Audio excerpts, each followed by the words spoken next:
Muchas gracias por acompañarnos esta mañana, fresquita mañana de primavera, a la presentación de los nuevos volúmenes de El vuelo de la palabra. A todos ustedes queremos en primer lugar darles las gracias por acoger con entusiasmo una nueva edición. Como digo, llevamos 15 años editando El vuelo de la palabra, la poesía en Extremadura, y 14 el cuento. Les digo por eso a todos que este año estamos muy contentos por la acogida que ha tenido y por la gran calidad que han tenido todos y cada uno de los trabajos presentados.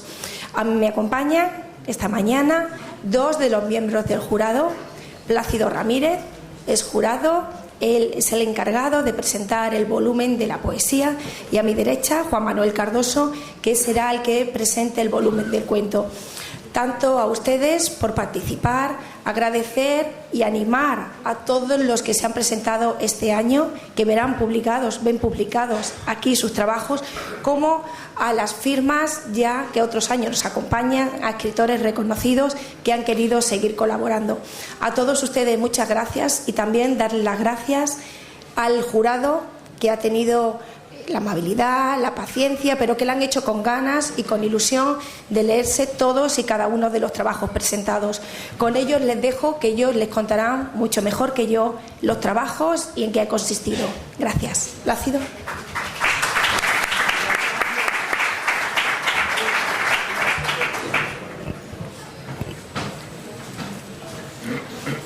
Excelentísimas autoridades, alcalde don Miguel Celdrán, Paloma Morcilla, concejal de Cultura y teniente de alcalde, señores concejales, familiares, amigos, estimados colegas de serenísima pluma, ilustrada palabra, verso amplio y verbo desparramado. Señoras y señores, buenos días. Digo que aparte de que nos llega el vuelo de la palabra, nos ha llegado la lluvia, que es bueno para los que tenemos huertinos y eso. Es un honor y un placer para este poeta de la sencillez y de la algarabía presentar este libro de la 15ª edición del vuelo de la palabra, número bien redondo. Un proyecto de los más positivos y entusiastas de la Feria del Libro, único y mágico, porque no se hace en todas las ferias del libro de la comunidad, que sepamos, sobre todo en este tiempo en el que se libra un terrible pulso entre magia y saber. Nosotros, que somos poetas de resignada hebra, me complace hoy compartir cartel con esta espada de palabra ajustada y ceñido verbo, que ya quisieran para la Feria de Badajoz del día 25 con Padilla, Tomás y el Juli, que es el periodista Juanma Cardoso, que en ocasiones dice verdades de arte mayor y otras se equivoca, como la paloma de Alberti, claro, no con Paloma la que tengo a mi derecha, y del que hablo con entusiasmo y cierto quejío, siempre o a veces también zurcí palabras tomadas de sus escritos o discursos. Tiempos de sobresalto e imprecisión, como digo, de difíciles y complejas estrategias económicas. En fin, que nos llegue este vuelo de la palabra es casi como un milagro, con perdón. Un proyecto hecho realidad, por eso se suele decir siempre que más vale copa en la mano que bodega en retrato. Intentaré, por tanto, leer este prólogo con certeras palabras y abatido tono, y sobre todo porque hay una dedicatoria a un compañero que nos dejó en enero, Antonio Román Díez García, y sobre todo también por los seleccionados, que merecen, bueno, pues aparte de un fuerte aplauso y que aparezcan aquí, un reconocimiento. El vuelo lo he titulado Un guiño nuevo a la esperanza, y dice así: esta 15ª edición del vuelo de la palabra llega con la emoción desatada, como un cántaro de agua fresca, para saciar la sed de cultura en este mayo de desasosiego y sorpresa. Y digo más, llega ebrio de alegría, para decirnos que al socaire de la Feria del Libro, que ya va por su 31ª edición, que se hice pronto y sin carraspear, nos demos un garbeo por la plaza de San Antón, los amantes de los libros y de la vida, para aprender un guiño nuevo a la esperanza, porque si no estaremos más solos que la una. Que, como dijo el poeta Joseph Brodsky, Leningrado 1940, Nueva York 1996, en su famosa nana canción de cuna de Capicot, la soledad enseña la esencia de las cosas, que también es soledad. En esta edición queremos recordar a ese poeta mayor de Extremadura que fue Antonio Román Díez García, Fuente de Canto 1942, Monesterio 9 de enero de 2012. Colaborador habitual de este vuelo de la palabra, maestro principal y poeta más acatado por jóvenes y mayores. Le recordaremos siempre. Nos quedan sus versos, sus libros, sus palabras. Brindaremos por ti, Antonio. En esta Feria del Libro de Badajoz estarás con nosotros siempre. No hay por qué llorar. En tus versos encontraremos la ilusión, la alegría, la esperanza y la melancolía. Habrá que decir, con la verdad por delante y por ser de justicia, que se hace necesario mencionar la encomiable labor de la Concejalía de Cultura, que no ha sido ajena al total acierto de este mágico proyecto que se dio en llamar con el sonoro título del Vuelo de la Palabra, santo y seña de la Feria del Libro. Acierta sin lugar a dudas, como así lo demuestra año tras año, edición tras edición, la participación masiva, como en este caso, como hoy, en este proyecto mágico, así como la asistencia a la presentación del libro al final de la feria, que ya es todo un clásico, aunque no todos participan con la misma algarabía y presencia, por circunstancias diversas. El vuelo de la palabra puede ser memoria de lo que no está, de lo que ha sido, de lo que se escribió, que sea horizonte para que los lectores atrevidos se acerquen a la sensibilidad y al encanto de los versos que van impresos en este libro, porque crean un espacio para el encuentro, la comprensión y el acercamiento. Esta vez voló lejos y alto, como las pasadas ediciones, sobre todo las dos anteriores. Antes, los autores eran solo nacidos o residentes en Badajoz, pero ya participan desde otros lugares de Extremadura. Fueron seleccionados trabajos llegados desde distintos puntos de la región, Medina de las Torres, Montijo, etcétera, y hasta de Madrid, Andrés Francisco Rodríguez Blanco, o de Las Palmas de Gran Canaria, Francisca Díaz Fernández, nacida en Navalvillar de Pela y actualmente residente en aquella mágica isla. Un jurado compuesto por Milagrosa Ortega, Juan Manuel Cardoso, Jaime Álvarez Buiza, Julián Martí, Antonio Cide Rivera y Placio Ramírez Carrillo, servidor para lo que gusten mandar, seleccionaron después de muchos afanes, tras amplio debate y deliberación, 15 trabajos en poesía, uno más que la pasada edición, aunque he de decir que fue difícil por la alta calidad de los mismos, y en efecto, habremos de apuntarlo en la libreta de la memoria, con letras grandes y gordas, y no arrancaremos la hoja para que se tenga conocimiento, en muchos amaneceres a la redonda, de lo acontecido en aquella noche poética de subida calidad y de palabras tiernas. 11 poetas, 15 poemas, La Niña Bonita, al compás de un blues en mayo. 15 poemas seleccionados, 4 poetas, Fernando Garduño, Maya, Clara Blasque Jiménez, Miguel Hernández Arazomena, Fidel Pereira Zendal hacen doblete. En total 5 mujeres y 6 hombres. Poemas que seguramente fueron escritos con pasión, intención y talento. Y cada obra poética habrá sido trabajada con amoroso ahínco, mucha meditación y gran oficio. Como vasija de barro sin destino, lengua de barro soy del camino que transitas, escribe Miguel Hernández Arazomena, en apretadas metáforas en su poema Solo barro, o en su otro poema Voces fecundas, el chirriar de la trócola del pozo, anega de suspiros y esperanza, las mullidas sementeras de mi huerto, o en los versos ajustados de Maribel Núñez, Arcos, en su poema Entre dos nubes, la nostalgia sale perezosa de su escondrijo para besarme en la frente, o en el modo de decir de Blanca Hernández García en su poema Debajo de la cama. Debajo de la cama hay un sitio estupendo para esconderse o inventar juegos. Poemas hermosos y emocionantes, de bullanguera inspiración. Cualquier poema es una delicia. Todos los poetas seleccionados tienen mucho que contar. Son poemas de obligada lectura. El lector puede quedar atrapado entre sus versos, como Andrés Francisco Rodríguez Blanco, que nos dice en su poema Despedida: en el ceremonial de los atardeceres, la llamada secreta se vuelve más diáfana. Juan Pablo Sánchez Miranda escribe en Guadiana estos hermosos versos: tu rastro de plata ilumina la noche, sutil hilandera que tira del hilo de tu ovillo. Clara Blasque Jiménez hilvana estos versos como homenaje al poeta Antonio Román, tan recordado en esta edición. Tu voz de lluvia cae en el silencio de una tarde de recital poético mientras subes el último peldaño. Y también nos dice en un magnífico soneto, Lluvia: todo el alma renace a la aventura, de este decirme el cielo su secreto, y todo el corazón dócil se inclina. Ángel Miguel Fernández de Regaña escribe en su poema Relación gramatical versos muy sinceros. Nuestros pronombres personales bailaron su danza sexual en una despedida eterna. Versos que son entrañables y tiernos, los de Francisca Díaz Fernández en su poema Azul. Azul se me murió la madrugada, mientras buscaba en la ciudad oscura que el brillo de una estrella iluminara la ruta que perdí.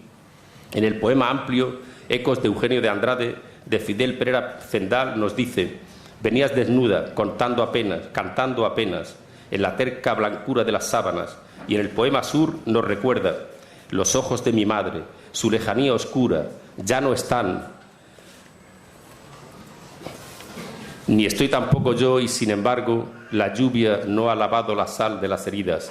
También María del Carmen Valverde Castillo, en su poema de gran musicalidad, Nada, escribe: y no oyes el tiempo que pasa, la noche negra y la nada quieta.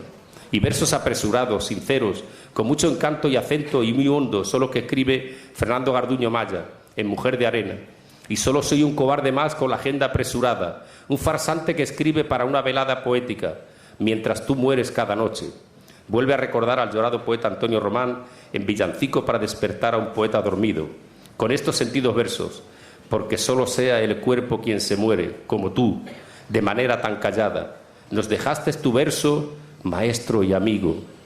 En estos tiempos difíciles en que predomina la apariencia y el simulacro, también encontrará el lector nombres y apellidos de admiradísimos y queridísimos colegas, de gran talento, respetuosos, de ilustrada personalidad y de grandes afanes por la palabra altanera y de mágicas redondeces, porque son de un hablar preciso y ponderado, que además de sensible son hombres y mujeres de gran cultura y significativa sonrisa unos y de mirada altiva otros.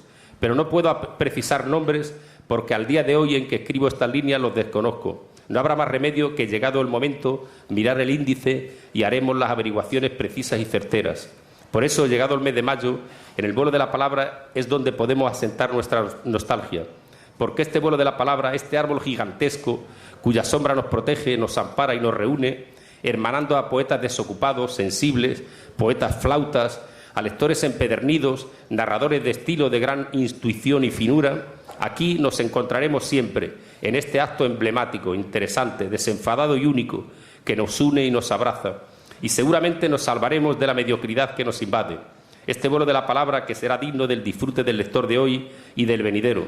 Ciertamente el vuelo de la palabra será emblema significativo de la Feria del Libro de Badajoz, porque se derrama con esta poesía de subida calidad. Con nerviosa algarabía seguiremos haciendo un guiño nuevo a la esperanza y vestiremos la palabra una vez más de color, magia, de luz, color y magia.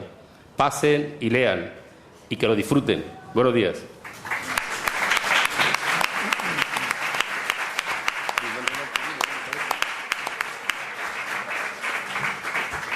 Muchas gracias, Plácido, por esa magnífica presentación.